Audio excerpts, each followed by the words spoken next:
শঙ্কৰ সৰ্বগুণাকৰ যাকেই নাহি কেউ উপম তোহাৰী চৰণে ৰেণুহত কৌটি বাৰেক কহু প্ৰমাণ।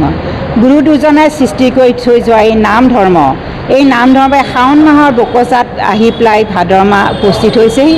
আৰু এই ভাদ মাহটো পবিত্ৰ ধৰ্ম মাহ হিচাপে আমাৰ অসমীয়া জাতিয়েই আজি 600 বছৰ আগৰ পৰাই আজিলৈকে আমি নাম ধৰ্ম চলাই আহিছোঁ। আৰু বিশেষকৈ আমাৰ কুমাৰ পৰা নতুনকৈ গঢ়ি উঠা কুমাৰপাৰা ৰাজহুৱা সত্ৰ নামঘৰত যোৱাকালিৰ পৰা নহয়, সংক্ৰান্তি দিনাখনৰ পৰা আমাৰ নাম প্ৰসংগ চলিছে। আৰু আমি কীৰ্তনখন প্ৰথমৰ পৰা আৰু প্ৰসংগ প্ৰণালীখন প্ৰথমৰ পৰা এই সকলোখিনি আমি আৰম্ভ কৰিছোঁ। আমি শেষ কৰিম এইখন, কিয়নো এই ধৰ্মীয় মাহটোতে গুৰু দুজনাৰ তিৰোভাৱ তিথি জন্ম, আমাৰ শ্ৰীকৃষ্ণৰ জন্মদিন, এই গোটেইখিনিয়ে সাঙুৰ খাই আছে। আৰু সেয়েহে আমাৰ লগতে অসমীয়াৰ লগতে গোটেই জাতিসকলো আহি পেলাই আমাৰ নামঘৰত আহি পেলাই এই নাম কীৰ্তন শুনে।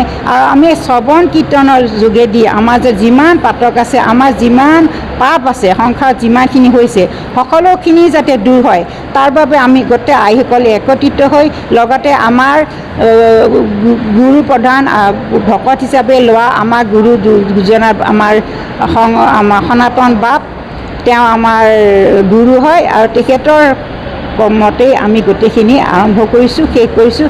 আৰু আমাৰ বুট মাহ প্ৰসাদ ফলাহাৰৰ লগতে আমি সুন্দৰভাৱে সকলোৱে একত্ৰিত হৈ এসাঁজ খাওঁ আৰু আমি আনন্দ মনেৰে ঘৰত গৈ আমাৰ গোটেই সংসাৰখনৰ কামখিনি কৰোঁ। আৰু এই আমাৰ আইসকলৰ আশীৰ্বাদ যাতে সকলো এই মাহটোৰ লগতে গোটেই বছৰটোৱে যাতে সুন্দৰ মন আৰু শৰীৰে নিজৰ কৰ্মজীৱনখিনি অতিবাহিত কৰিব পাৰে, তাৰ বাবে আমি ভগৱানৰ ওচৰত সকলোৱে প্ৰাৰ্থনা জনাই সকলোৰে মংগল কামনা কৰিছোঁ। কৃষ্ণ ও হৰি ও ৰাম কৃষ্ণ।